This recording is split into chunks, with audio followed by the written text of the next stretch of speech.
Okay, welcome everyone to this anesthesia training session where I will be talking about some of the key differences and indications for some of our sedative drugs that we use here. So today I'll be talking a little bit about the differences between Acepromazine and Dexmedetomidine.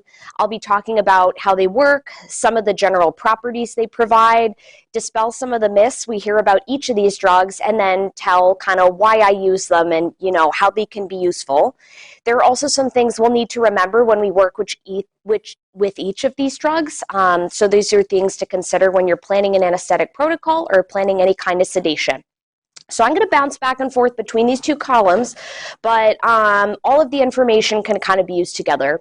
So the first thing I want to cover, we'll just kind of go down the sides and then work our way across. So both Acepromazine and Dexmedetomidine are very commonly used sedatives that we have in the hospital. I tend to be pretty particular about my use of them between each dog and cat, so you'll need to think about exactly why each drug would be appropriate for an animal and why a drug might be contraindicated or not usable in a certain animal. So I'm going to start off with Acepromazine. I love Acepromazine. I love Dexmed too. So Acepromazine is commonly abbreviated to ACE or Aceprom. Now, something that you'll need to be aware of is that there are other drugs in the drug kingdom that can be abbreviated to something very similar to both of these drugs. And in terms of, giving the correct drug and giving it to the correct patient, you need to be very particular and clear about what this is. So I would say in general, when you are writing a protocol or writing a drug on a piece of paper, don't just abbreviate things to ACE, even if that's what people call it. Write out Acepromazine or write out Aceprom, because you wouldn't want someone to confuse that for an ACE inhibitor like enalapril, because that is not a sedative drug. Just something to be aware of. Drug class, so Acepromazine is a type of sedative called a phenothiazine. There are many other drugs within this class that we were historically using for sedation, but today Acepromazine is the most commonly used phenothiazine sedative. So what are some of the things we can expect when we give Acepromazine to dogs, cats, and other animals? So Acepromazine, I think, provides three principal things when I talk to people about it: tranquilization, sedation, and anxiolysis. So tranquilization usually provides a little bit of peacekeeping to the animal. They're usually a little bit quieter. They might start blinking their eyes more slowly. Sedation. So with sedation, the animal tends to have a little bit of muscle relaxation. They tend to be not nearly as rousable as they were before. But Acepromazine provides light sedation. It just kind of takes the edge off. The animal is probably not going to be flat out, but they're probably going to be more compliant to what you're doing. So if you have an animal that is very rowdy, if you have an animal that you just want to sit still for ultrasound or radiographs that's healthy, using a little bit of Acepromazine can be very helpful for that purpose. But don't make the mistake that it's going to flatten them out, because by its very nature, that is not what it does. Anxiolysis. So some people say that Acepromazine provides relief of anxiety to pets and people, and there are other people who disagree with this property.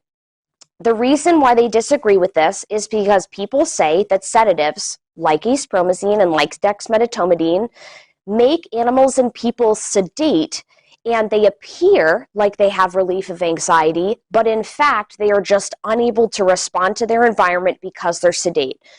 Now, this point is very difficult to argue from an animal's perspective, right? Because we can't ask the animal, hey, are you feeling relief of anxiety? But historically, when we've treated people with Acepromazine, they report this feeling. And I like to say, if you have the hardware, you can run the program. Animals have a very similar central nervous system to humans, so I like to imagine that they get anxiolysis from Acepromazine. So the word's still out on that, but that's what I say.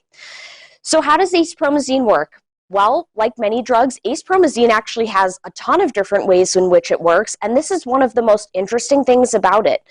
So Acepromazine is an antagonist, so it binds to a receptor and does not activate it. It is an antagonist at several different receptors: dopamine receptors, alpha-1 agonist receptors, muscarinic receptors, serotonin receptors, and histamine receptors.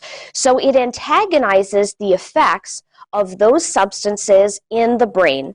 So Primarily, acepromazine is providing light sedation and all of its nice properties by being a dopaminergic and a serotonergic antagonist.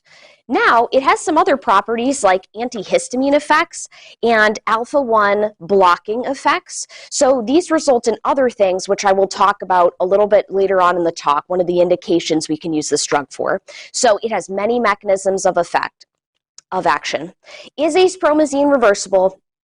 Unfortunately, it's not. So one of the things you'll need to consider when giving acepromazine is not only all the ways in which it works and whether that's going to be okay for your dog or cat, but you also need to commit to having that on board for 6 to 8 hours, okay? So that's one of the downsides of ACE. Although it has all these lovely effects, like it provides sedation, anxiolysis, it's antihistamine, and it modifies dopamine and serotonin in the brain, you have to commit to having that for 8 hours. And if it blocks alpha-1 receptors, and we know alpha-1 receptors are responsible for vessel tone, if you block that, they get vasodilation. So that can result in a little bit of hypotension or decreased blood pressure. And usually, the decrease in blood pressure that you get from giving a pet acepromazine, it is not dose dependent. So it does not matter if you give it 5 micrograms per kilo or 0.1 mg per kg IV, they are going to get the same degree in decrease in blood pressure.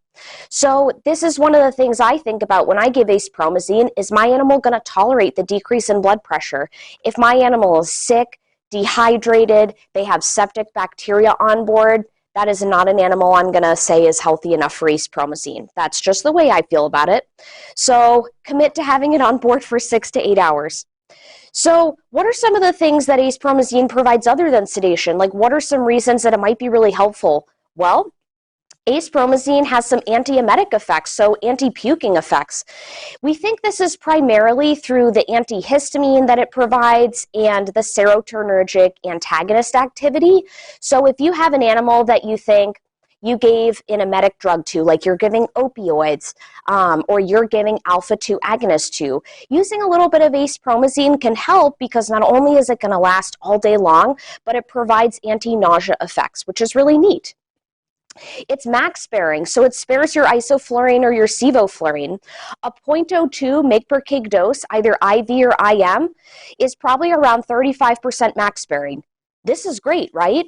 So if we give this animal this drugs, not only is it going to last from pre-med until recovery, but we're going to be able to spare gas, which is great because gas does decrease blood pressure and it doesn't provide anything other than unconsciousness and immobility. But by using acepromazine, you can add all of these effects: antiemesis, max sparing, little sedation before and after. So that's a great reason to use it. Some people have historically said that giving acepromazine to animals or giving acepromazine to animals with seizures is a bad idea because it increases the risk of seizures. This is not true. So what I would say about this is that if you have an animal that is very debilitated, I tend not to use sedation because usually those animals are very compliant. So by that way, you could just avoid using drugs altogether.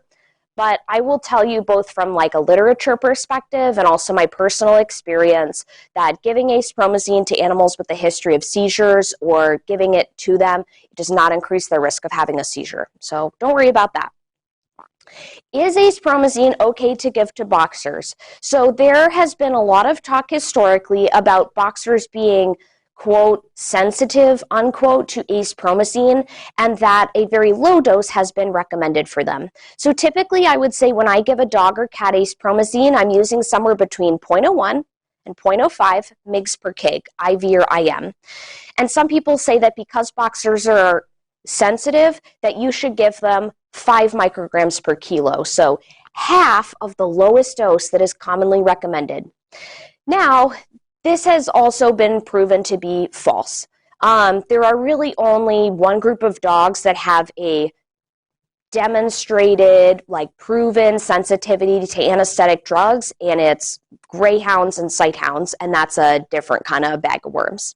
So it is safe for boxers. It's absolutely fine to use a normal dose. You can also use that very small dose if you want, knowing that the hypotension or the decrease in blood pressure you get is going to be exactly the same regardless of what you do. Is it okay to give acepromazine to animals with heart disease? That's a great question. So that really depends on the type of heart disease you think that animal has and how it will affect them. So acepromazine decreases blood pressure and it decreases cardiac output. Because it vasodilates the arteries, it is going to decrease the stroke volume. That is how it decreases cardiac output. So if you have an animal that is either very old, very debilitated, or has a heart disease, generally speaking, it would be great if you could avoid acepromazine. Sometimes the animal's particularly rowdy, and you may not have many choices for drugs to give it, whether that's because of availability at your hospital, or it is, just what someone is comfortable using. It is okay to give acepromazine to certain animals with heart disease. So generally speaking, if I have an animal with mitral or tricuspid valve regurgitation, also known as myxomatous valve disease. So this is like your small old Chihuahua, your small old Yorkie that has a heart murmur. Those animals usually have mitral valve disease until otherwise proven so. So if you had to give a sedative to a dog that wasn't an opioid or wasn't, an anesthetic like alfaxalone, acepromazine would be okay in those dogs. And the reason why that is because although acepromazine will decrease their blood pressure and it will reduce their stroke volume, the worst thing you can do to a dog with mitral or tricuspid valve regurgitation is increase the vessel tone in front of the heart. Because if you do that, you will increase the pressure upstream of the heart and you will increase the regurgitation through the valve. So if I had to pick a sedative to give a small old breed dog that will not cooperate, I would pick acepromazine, but I'm going to have to commit to having it on board for 6 to 8 hours. Another nice thing about acepromazine is that it increases arterial oxygen content. So this is something that's potentially beneficial, especially in large animal species. Of course, we're not dealing with that at this hospital here, but it is something to consider. So acepromazine, light sedation, anxiolysis. Some people disagree about this property. Many mechanisms of action. It lasts for 6 to 8 hours. It is not reversible. It provides antiemesis, MAC sparing, increases oxygen content, does not change the amount of seizures that animals have. It's okay to give to animals with heart disease, but be judicious. It's okay to give to boxers. There's many more things I could say about it, but those are kind of the big things that I want you to remember. The next drug I want to talk about is dexmedetomidine, and I like putting them up against each other, not because one's better than the other, but just so you can see the different properties that they have and just kind of weigh the pros and cons. That's how I do it when I'm working up either a case or some type of sedation. So dexmedetomidine, commonly nicknamed either Dex or Dexmed, same kind of thing as acepromazine, right? When you were writing out the drug on paper, try to use the full name or use a name that is not going to be mistaken for anything else. Dex is not the same as Dex-SP. It's a steroid. I know this might be kind of, repetitive to some people, but it is incredibly important to realize that they can be so easily confused. Drug class. So dexmedetomidine is an alpha-2 agonist. So it binds to alpha-2 receptors in the body and in the brain and elicits certain effects. It binds to the receptor and activates it. So what are some of the properties that dexmedetomidine provides? So dexmedetomidine provides sympatholysis. It gets rid of sympathetic tone. It doesn't completely get rid of it, but it reduces the amount of sympathetic tone in the body. So sympathetic tone, that has to do with excitement, it has to do with fear, it has to do with vessel constriction, it also has to do with heart contractility and rate. So those are all things that Dexmed really dampers down, gets rid of sympathetic tone. Muscle relaxation, a lot, right? You give animals Dexmed and usually they're very loose, you can move them around, they usually lie down, and they usually seem kind of soft. Whereas, like, if you are giving an animal IM ketamine, ketamine animals tend to be quite rigid. They don't move nearly as well, but Dexmed is an excellent muscle relaxer. Sedation, profound. You guys all know this, right? You give an animal IM or IV Dexmed, they'll do this 10 minutes later, right? So, and that's because of its very nature of how it works, and I'll talk about that in just a minute. So, profound sedation versus ACE, kind of light, just taking the edge off. Analgesia, how great is that?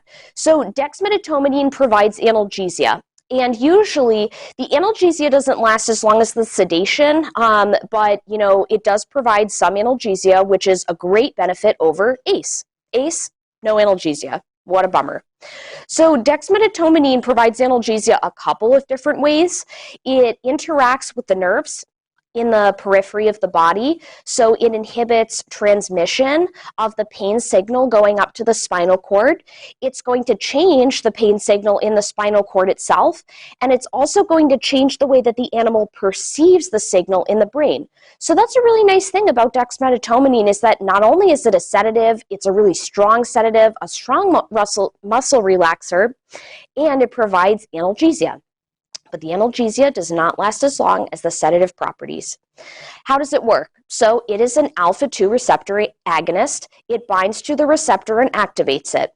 And the reason why it provides such profound sedation and profound reduction of sympathetic nervous system tone is that it decreases release of norepinephrine.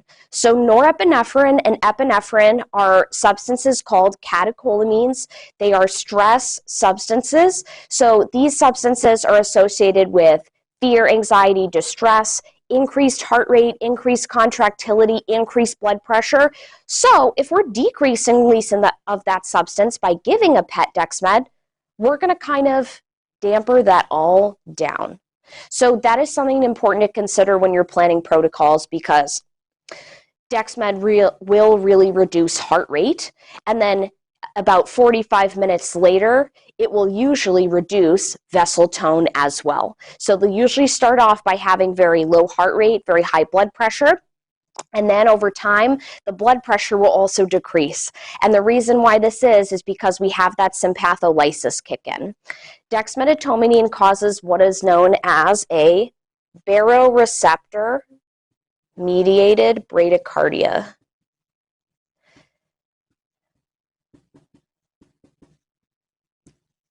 That's why most animals that get dexmedetomidine IV or IM have a decrease in heart rate, or they start to have arrhythmias that are bradyarrhythmias. It's just a fact of the drug. It is because when you give it, it constricts vessels so much that in response to that, the nervous system puts on this vaguely mediated response, and it will increase the blood pressure, decrease the heart rate, and then eventually the blood pressure will decrease as well. So again, if you have an animal that you think is not going to tolerate having a very low heart rate, let's say it already has a low heart rate, the heart rate is already 60, the heart rate is already 40, then that would be an animal that is probably not suited for Dexmed. Is it reversible? Yes. That's great, right? So even if something bad happens, or, something really bad happens, like it dies, or you think it's gone into arrest, it's reversible. So that's great. Generally speaking, I would only give reversal agent IM. So the reversal agent for dexmedetomidine is called atipamezole. It is an alpha-2 antagonist, so it binds to that receptor and does not activate it. And basically what it does is that if Dexmed can't get to the receptor because atipam is there, the animal will eventually wake up. So I would only give that drug IM for purposes of reversal. If the animal is dead, if it's in CPR, it's absolutely fine to give it IV.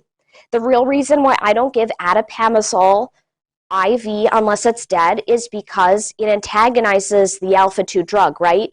So alpha-2 not only works at, Dexmed not only works at alpha-2 receptors, but it also works at alpha-1 receptors too. It preferentially works at alpha-2 receptors, but there is a little bit of alpha-1 activity. That's how it increases the blood pressure at first. If you reverse that alpha-1 activity, they get severe vasodilation, so their blood pressure can become awful. And that's really why I don't give it IV unless it's like a peri-arrest situation or an actual arrest situation. Duration of action, A bolus of dexmedetomidine IV or IM, probably going to last you 40 to 45 minutes. The analgesia is probably going to only last around 40 minutes and then go away. So that would be something to consider. That being said, that's how the sedation lasts at its peak. I would generally say that animals tend to remain quiet most of the day after they have Dexmed if you don't reverse it. Dexmed, when you give it IV or IM, it's going to work in about a minute IV and at about 5 to 10 minutes IM. And one thing I want to say when I jump back to Acepromazine is that when you give ACE, IV or IM, it takes 40 minutes for it to have peak effect. So if you need to sedate something now, the greatest option is using dexmedetomidine if the animal is healthy. Acepromazine takes a while, so if you want to use it for sedation, that's great, but you'll probably need to give it far enough in advance for it to really work. Okay, what are some of the other effects of dexmedetomidine? What do we need to know about it? Is it max sparing? Yeah, it is, which is great. So it cuts down your gas, and it does that because it provides sedation, it provides analgesia, and it supports the blood pressure, which is great, right? We know that gas, so isoflurane, sevoflurane, can really decrease the blood pressure, so that's a really nice thing about using Dexmed. Supports the blood pressure for a while. So a 5 microgram per kilo dose, which is like your standard quote-unquote dose that's given IM to dogs and cats, around 22% gas sparing, so that's nice. Dexmedetomidine and alpha-2 agonists are great muscle relaxation drugs. So they really do that for sedation. They allow the dog or cat to sit down, maybe tolerate exam, ultrasound, catheter placement, but they relax muscles everywhere, not just the body, but inside of the body as well, right? So skeletal muscle, airway muscle, which is alar muscle tone, and intercostal and diaphragmatic muscle tone. So if you decrease muscle tone and activity of those groups, what you're going to expect to see is maybe some dynamic airway collapse. So for animals that I'm worried are having severe respiratory distress or breathing problems, or let's say it's like a very fat brachycephalic dog, it is not okay just to give those animals Dexmed and walk away, or give those animals Dexmed and not monitor them after the fact. Because although Dexmed does not decrease their oxygenation on its own usually, if their airway collapses because they're so muscle relaxed, it can absolutely happen. Emesis, so vomiting. Alpha-2 agonists, when you give them IM, they occasionally cause some vomiting, especially in cats. So this is another reason why it's very important to monitor animals that are given IM Dexmed, because not only does it decrease airway muscle tone, but if they vomit or if they regurgitate and their airway's not protected, that's kind of a tough situation. So sometimes vomiting, whereas acepromazine tends to be a little anti-emesis. Dexmedetomidine can make local blocks last longer, and a lot of you guys have seen me do this on the clinic floor. So I put 1 microgram per milliliter of Dexmed to local block solution, and the nice thing about that is that it makes the block last 2.5 times as long. And the reason why it does that is because we know it has activity at the alpha-1 receptor, so it vasoconstricts. So if it vasoconstricts, the removal of the local anesthetic from wherever you put it is going to be less. So it's going to be taken up and metabolized and used up less, so it lasts longer. And we also know that alpha-2s provide great analgesia. So not only do they provide sedation, but they inhibit nerve transmission in the peripheral part of the body. So if you do a block with lidocaine and Dexmed, not only are you blocking nerve transmission with the local anesthetic, but you're going to modify and decrease that transmission further by adding the Dexmed. So this is why I add Dexmed to blocks. It makes it last longer and adds its own element of pain relief to the block, which is kind of cool. Is it okay to give animals with heart disease Dexmed? Yes, it is. Now, this depends on the heart disease. Of course, if your patient is very friendly and it has heart disease, feel free to not use either of these drugs. But sometimes you have an animal that is either so aggressive or so untouchable you have no other option. So giving Dexmed would be sometimes appropriate. Generally speaking, for animals with heart disease, I think it's okay to give Dexmed to dogs and cats that have pulmonic stenosis, subaortic stenosis, and hypertrophic cardiomyopathy. Now, all of those things come with caveats, right? So Dexmed does also decrease cardiac output, primarily by decreasing the heart rate so much, right? So if your animal's really sick and you think it's nice, probably not a good idea to give it Dexmed. But the reason why I think it's okay to give Dexmed to those heart diseases is because of the following reasons. So in pulmonic stenosis and subaortic stenosis, the animal has a fixed obstruction to its cardiac outflow, right? So it has a fixed constriction inside one of the vessels or valves in the heart that prevent blood from getting out nearly as easily like a regular dog. Now, if it's a fixed obstruction, there is nothing you can do upstream or downstream to make that problem better. You just have to optimize the flow going into the heart. And if Dexmed is a constrictor, it will increase the stroke volume of the heart, and that is a great thing for pulmonic stenosis and subaortic stenosis. And also, the nice thing about Dexmed is that it decreases oxygen demand. And frequently in pulmonic stenosis and subaortic stenosis, those animals have thick ventricles, and thick ventricles have increased oxygen requirement. So if they have increased requirement and the drug provides decreased oxygen demand, you kind of get this nice balance between demand and supply. So if you had to, and you had a dog with those diseases, I personally think that's okay. Everyone believes different things, but I think it's okay. And hey, if something bad happens, you can take it away, right? It's reversible. Okay, I also think it's okay to give Dexmed to cats with hypertrophic cardiomyopathy. So a huge amount of cats over the age of 7 have either clinically diagnosed hypertrophic cardiomyopathy, or they have occult or kind of secret HCM. And here's why I think it's okay to give Dexmed to old cats with HCM. So cats with HCM, they have a very thick ventricle that has the same kind of problems as animals with pulmonic and subaortic stenosis. It's thick, it has increased oxygen requirement, and they might have arrhythmias. But the nice thing about Dexmed is that it's going to optimize stroke volume by increasing vessel tone and increasing flow into that ventricle. Dexmed's going to slow down the heart rate. So it's going to allow that cat more time to fill its heart. The worst thing you can do to an HCM cat is to make the heart rate really fast. Because if the heart rate is fast, it's going to increase the oxygen requirement, and it's also going to decrease the time for filling.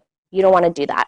So if you had to give a sedative to a cat that's not, an anesthetic like alfaxalone or an opioid drug, Dexmed would be a really nice choice, because not only is it going to work in 5 minutes and you can take it away if something bad happens, but it's going to slow down the heart rate and slow down the oxygen demand, which is fantastic. So those are the main differences and some similarities between those two drugs. So I would just say, when you're planning an anesthetic or a sedation protocol, try to be very judicious about one drug versus the other. Now, we know that both of these drugs decrease cardiac output in different ways. This one decreases stroke volume, that one decreases heart rate. So if you have an animal that's healthy, feel free to not use those drugs, because although they are MAC sparing and one of them provides analgesia, they do decrease cardiac performance, so that is something to be aware of. And then just think about the different mechanisms of action and how that might help your animal. Is your animal an animal that might vomit a lot? Maybe you should pick Acepromazine. Is your animal have like fear, anxiety, or is very aggressive? Dexmed's going to be the one that's going to work the best. Do they have a certain heart disease, or do you suspect based on their presentation that they might have it? Then that would be a good choice to use one versus the other. The last property I want to talk about Dexmed before I finish up that I forgot to put on the board is that it causes profound diuresis. So it really makes animals pee. So if you have an animal with unstabilized kidney disease, if you have an animal that's dehydrated or bleeding, I would generally not use that drug as well. But yeah, just think about kind of the properties of both. Think about why one might be a better choice than the other. And if you're willing to commit to it for all day, or you're happy to reverse it at the end. And think about, trying each of them in healthy patients, because, as long as they're healthy, I think it's fine to, experiment with different drugs and just see kind of how that works for them and how that works for you. And that's it.